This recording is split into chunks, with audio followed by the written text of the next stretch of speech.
Hey guys, welcome to Love of Books, Movies, and Happiness. Today is another book review. Today's book review is Onyx Storm, book 3 in the Empyrean series. Which, if you're not clear on that one, maybe you haven't heard it called that, it's Fourth Wing. Fourth Wing is the first book, Iron Flame is the second book, Onyx Storm would be the third. Apparently there's supposed to be 5 total. So we got 2 more books coming, which is good because Onyx Storm ended on a massive cliffhanger. There is, at this time, there is not a publishing date for the next book. Side note, this is how Rebecca Yarros does things. She does not give us publishing dates in advance. She doesn't have it planned out. You know, most authors like Nora Roberts, Susan Mallory, all those authors that we love that are, have been around for years, they have it where once they do one book in a series, within like a month or so later, maybe a few months, they'll announce like, hey, next book will be out at the beginning of the year or middle of the year, something like that. Rebecca, on the other hand, is not doing that. Oh no. It's just literally when she feels like writing, which that's how you go, then that's how you roll. I have nothing against that. If that's your method, it's working for you. Apparently she'll do like a fantasy, romantasy, like Fourth Wing, Onyx Storm, that kind of thing, and then she'll do more of a contemporary book and then go back to the fantasy, romantasy genre. So there's rumors that she's writing the next book, so we'll see, but no actual like info out there, no published date, nothing like that. So if you have not read Fourth Wing and Iron Flame, stop now. Do not watch this video, do not continue this. Go out, go to the library, go to the bookstore, from a friend, whatever you can do, get a copy, catch yourself up. It's a lot. And I do mean a lot has happened in this world. But this is for those of us who are fully up to date, up to the point of Onyx Storm. And towards the end of this video will be for those who've at least read Onyx Storm once. I will try and give advance warning of like, hey, we're going into spoilers. Cannot promise I will remember to do that, but I will do my best. I'm trying not to spoil it for everyone. So overall, I give the book a 4.5 out of 5 star rating. It is well written. Story flows good. Sorry, not wood. I don't know what's wrong with me on there. It's well written. The story flows well. There's character development and some characters going downhill, but it's with any good series. Everything that happens makes sense timeline-wise with everything else that has happened, if that makes sense. Like, within the storyline of the book and the timeline of the world that we're in, it's all making sense, which is important to me. The characters remain realistic to the point that many of us are severely attached to several characters. And you do get some new faces, new dragons, some other new stuff that kind of pops up throughout as well. You know, it's in there. Sorry, there was something on the camera. Whoopsie. Okay, you had a short clip of the street. Sorry about that. I don't feel like redoing this video again just to fix that. So you got a short clip of the street. Anyhow, back to the book. So overall, I give it 4.5 out of 5 stars. I can't do the full 5 stars because there's some character loss that I don't approve of. There's just... And don't get me wrong, it's not that I don't approve of something in a book, it's just I can't give it a full 5 stars because it's not perfect. But then again, I haven't come across very many books that are. There's always something, small little detail that just around like I can't do a full, to me personally, can't do the full 5, but I can give it a higher rating of. And that's this. You know, I can do the full, the 4.5, because it meets all the criteria for a good book and a good story within a series. There's always going to be something where I'm just like, nah, you know, it's not perfect. That's me, though. You know, someone else's rating could differ. But based off of my criteria of, does the story flow well? Are the characters still believable? Do the characters grow within the story? Or are you stuck with just, you know, a 2-dimensional character that you just don't like anymore?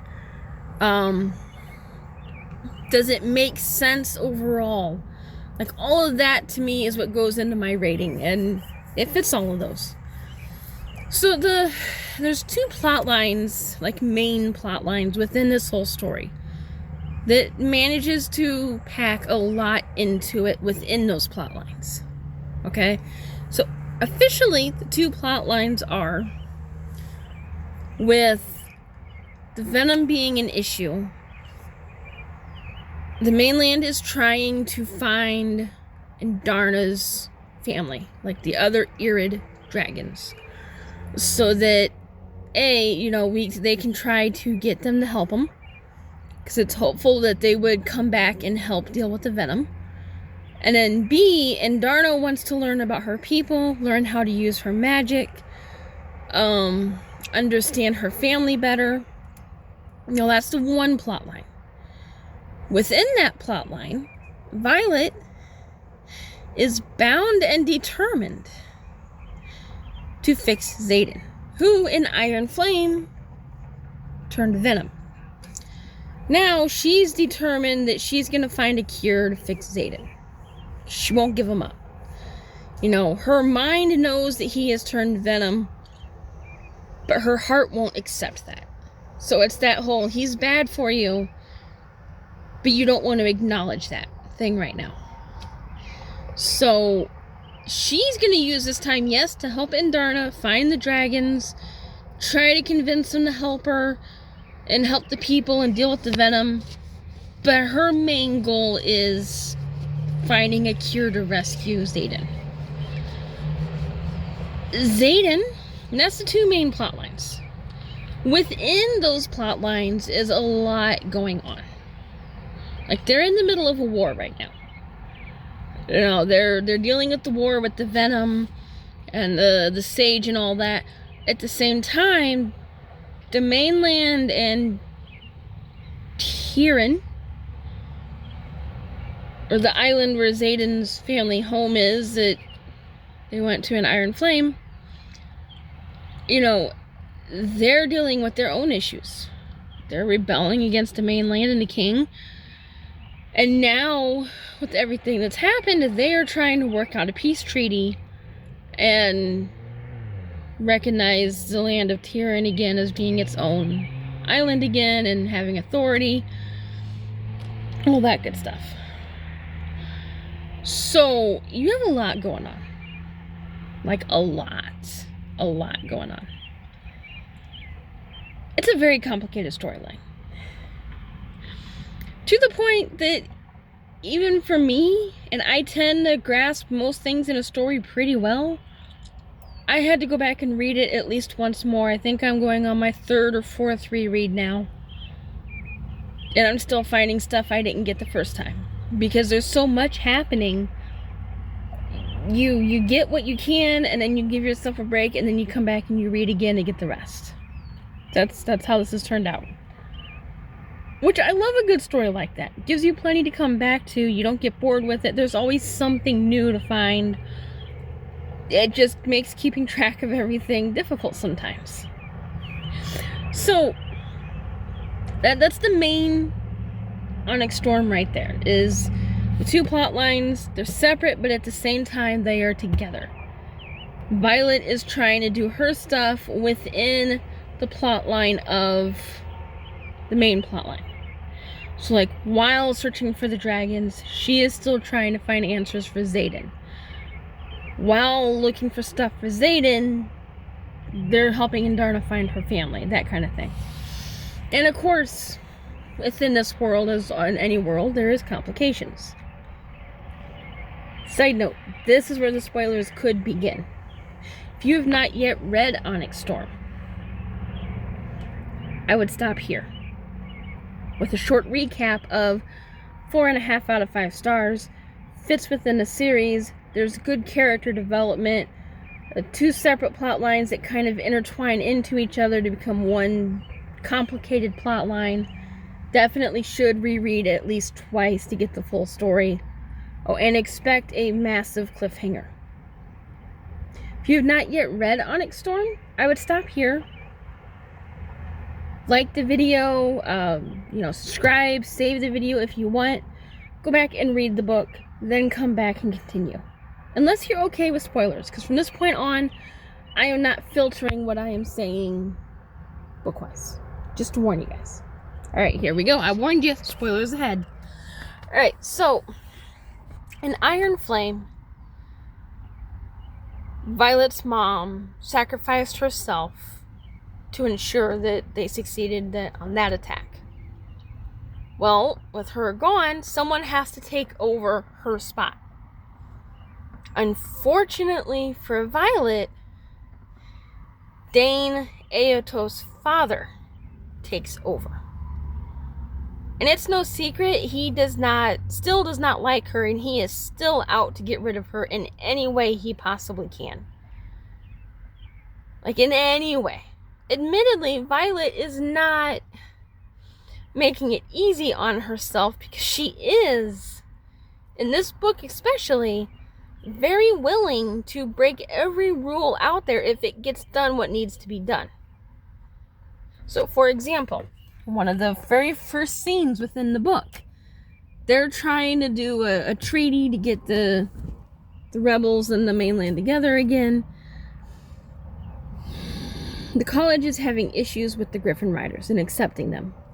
Violet knows that they need the Griffin Riders to keep things going, and the treaty's not going to succeed if they can't accept the Griffin Riders.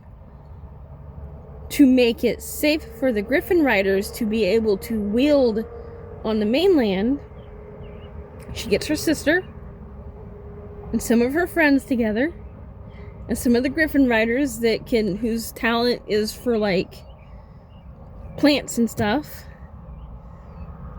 And they go down to the wards and they reconfigure the wards so that the Griffin Riders can still wield.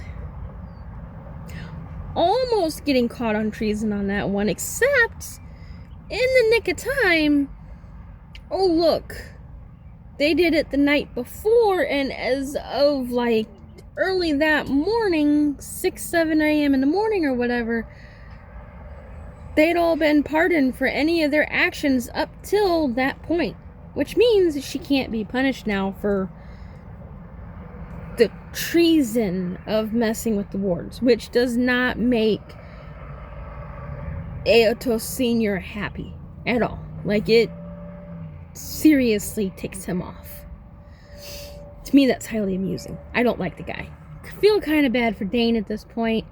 I think Violet kind of does too, and then she kind of blows that off, but I feel bad for him, because he's having to realize just who his father is and how his father is acting. So, it's not the only thing she does that's like, I don't care what the rule is, I'm doing it whether you like it or not. That's literally her whole attitude through the whole book. Which is, oh, I can't do that? Okay, well, watch me go do that anyhow. That's Violet through the whole book. And it's not just to do it just because. No, for Violet, it is very much, don't tell me I can't do it. If I need to do it to protect my friends and family and help Xaden, I will do it. That is her attitude, even against her own dragons. I mean, don't get me wrong. The Taryn and Andarna are with her. It's just Taryn makes it clear he's not too thrilled about Xaden right now because Xaden turned Venom. And Darna's just like, it's fine. I may not get it, but I'll be with you no matter what. You don't need to fight me too. So in order to find the dragons, they put together an official quest group to go looking for the dragons. They completely disregard most of what Indarna wants for the group. They won't put anyone that Violet recommends in with the group at the first time around. And much to Violet's dismay, an old flame comes back into the picture that she wasn't ready for. Turns out she used to date the prince and heir to the throne until she caught him cheating on her with a teacher. Then she was like, never mind, we're done. But he's brought into the picture to go on the quest for anything that needs a royal authority and help people, or help get this done. She's not happy. Poor Xaden, who didn't even know they used to date, really isn't happy, because Halden, the ex, is trying to restart things with her, and she's just like, no, go away. So the first group is not successful. They decide to go to the north for some reason, where it's cold and snowy and this and that. It just doesn't work. There's a whole bunch that happens. It all goes wrong. They come back, and then Violet's just like, we're not doing that again. I will put my own team together and go out by myself. You are not going to tell me no on this. And she does, causing some massive confusion. Because the team that she puts together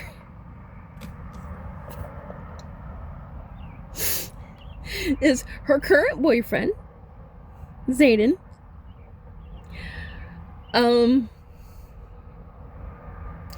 Dane, who wanted to be her boyfriend, and she had a crush on him for the longest time until she didn't.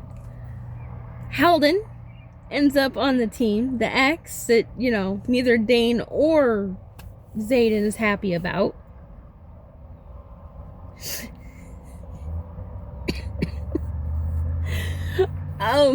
Eric ends up going along at some point. Her sister Mira, and then herself. I'm sorry, I just find it so funny. Because there's a line in the book where Mira questions her on her choices, and she's naming off these people, and she's like, why would you put these all together? And Violet's like, well, I included you. And Mira's just looking at her like, have you lost your mind? Oh, and her brother Brennan is at some point in it as well.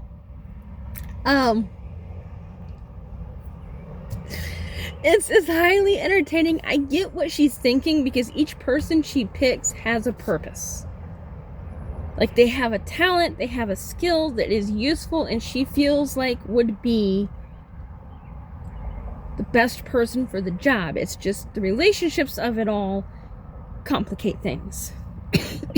But I have to admit, throughout this book, and even from like Fourth Wing on, she has shown her ability to think of strategy, to think of tactics and strategy, and figure stuff out that others don't think of. And she's just sitting there going, well, what if we do this and use this person? And it turns out to be a good idea in a lot of ways. Not saying she's perfect, because as much as I love Xaden, with him turning, I'm like, I get it, girl, but when you're getting told by everyone there is no cure, I understand hope, but I'm hoping there's hope for him still. But I get that, she's made a few mistakes as she goes, Halden being one. But it does lead to some very funny moments within the series. Some very funny. At some point, Riddick ends up joining the group. He wants to be on the quest squad, as he calls it, and he wants a patch for it. At some point later in the book, he ends up in the group, which really does lead to some extreme hilarity at that point. And then within it, you also have some other stuff going on. Eric has developed or is developing his signet ability, which is precog. And he makes a few comments that kind of tie everything together and you just don't catch it right away. You know, he's at one point towards the end of the book, there's a giant attack and he tells Violet, I'm going to say the temple name wrong, but Dune or Dwayne, Dune. The Dune temple, the goddess temple or whatever. God, I'm not sure which. But the temple needs to be protected. That's the key to saving everything. Well, Violet's being ordered to join her squad and go to her spot and doesn't think, because she's like, well, I don't have time for this right now. And instead, Indarna hears that, knows that Violet can't do it, so Indarna goes to do it. And then Violet ends up at the temple anyhow. Things happen. Xaden shows up to help out. They rescue the temple, and then the temple tells them, you know, we owe you.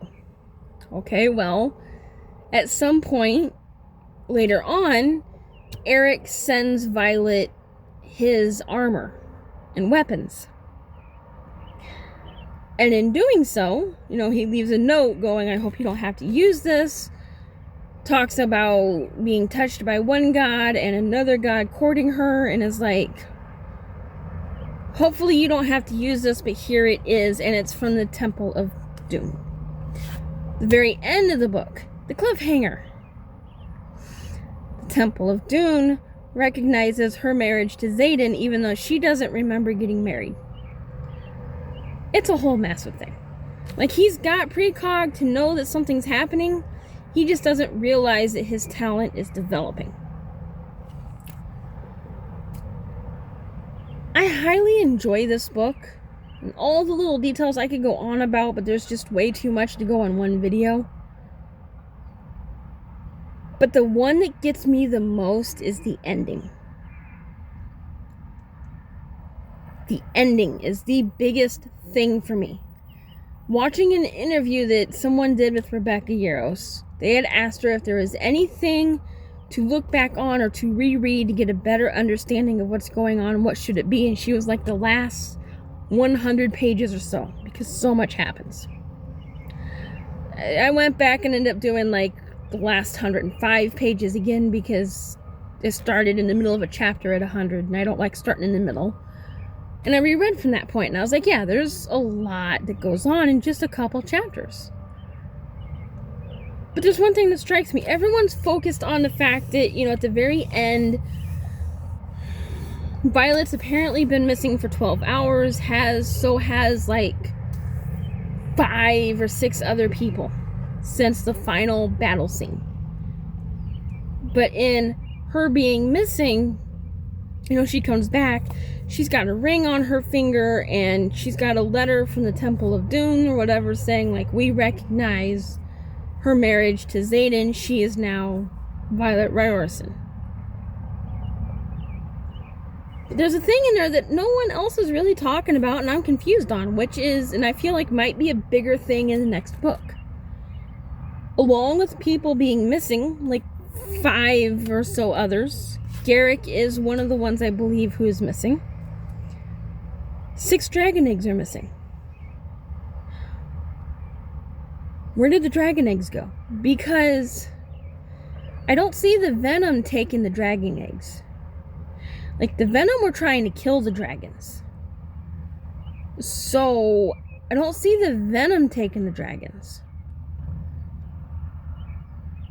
So, where'd the dragon eggs go?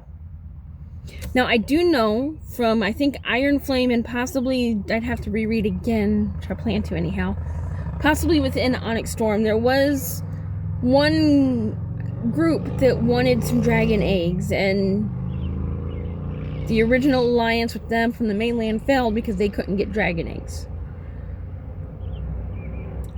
Part of me wonders if Xaden took the 6 dragon eggs and got them to get Violet an alliance. Because after all, earlier in the book, way earlier in Onyx Storm, he stated that he would use his title as Duke, and he would use the island to protect her. Not the rebellion, not to be in charge, but to protect her. So I'm almost wondering if, and this is just my thought, because we know that he came up with the plan at the very end, and then they all, they vanished, this and that. Did he somehow take the dragon eggs and give them to the group that wanted dragons for an alliance? And then marry her so that she's protected by his title and by the treaty and the people? Don't know. That's just one of many questions that are out there. Along with the whole, he managed to somehow, did he put his, sorry, there was a bug in front of me. Did he put his love into the ring that's on her finger? Is he trying to hold on to his soul? Is there some kind of plan after all? There's all these questions. And we just have to wait for the next book for the answers. So we'll see. We'll see. I'm sure whenever it comes out, it's going to be just as good. I will say Onyx Storm has less spicy scenes than Iron Flame. Iron Flame was smuttier than Fourth Wing, but Onyx Storm has less spicy scenes than Iron Flame. Don't get me wrong, they're in there, and they're hot. They're smoking hot, but there's just a little bit less, mainly because he is worried about losing control at the wrong time and hurting Violet. So while they're in there, and you got some scenes, don't get me wrong, they're not as many, so it's less amount and more quality, if that makes sense. Alright guys, if you stuck with this far, thank you so much. I love the Fourth Wing series. I almost didn't start it because, I was like, books that are getting blown up on Instagram and social media, I was like, is it really going to be that good? But being a fantasy person, I got into it, not realizing it wasn't fully published yet. So now I'm waiting for that.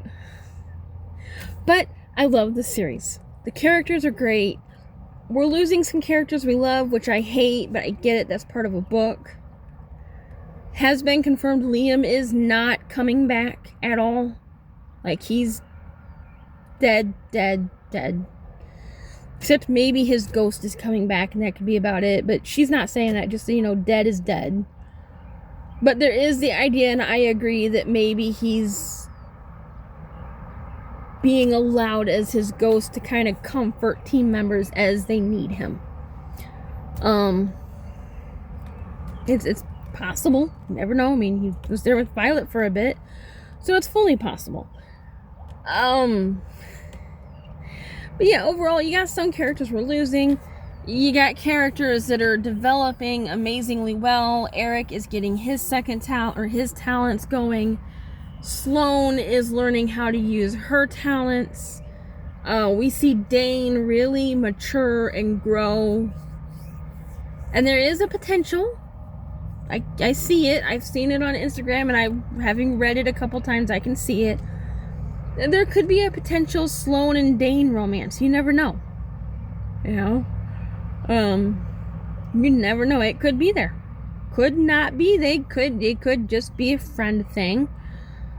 But it could be there. If you're on Instagram and you see references to broccoli and you are confused, I was confused for 2 readings until I finally figured out what everyone's going nuts over. Broccoli is a cat. Don't know why they named him Broccoli, but they did. There was a scene in Onyx Storm where they had to accept gifts that were given to them and say thank you.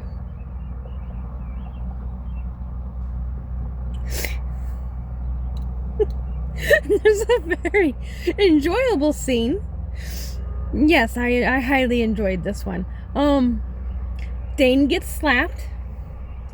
and has to say thank you, which the whole team tries not to lose it. Riddick, I believe it was, gets Broccoli the cat. Why he names it Broccoli, I am not sure, but he does. But everyone's going nuts over Broccoli, even though Broccoli only appears for like that one scene. And then it's like Broccoli disappears. Eric got a broken mirror.